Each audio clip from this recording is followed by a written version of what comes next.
Yo, what's up mga ka-haters? First day of the month, March 1. Shipping transaction natin. So, inabot na naman tayo ng paggabi, pahapon. Meron pa tayo kasing delivery dyan. Kanina pa yan, hindi pa namin naayos hanggang ngayon. Then may for booking for Lalamove po na order. Ito naman po yung mga for shipping transaction natin ngayong araw na to. So, March 1 pa lang po.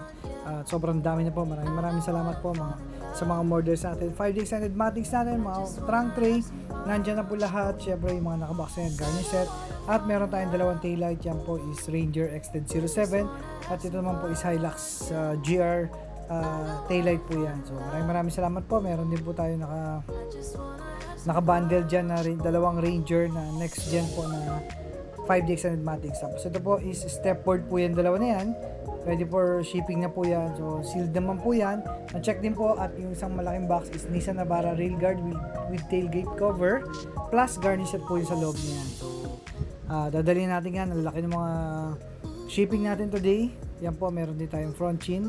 Meron tayong visor dyan. So itong malit na pouch is naman po yan. Small items lang naman po yan. So maraming salamat po sa mga orders natin.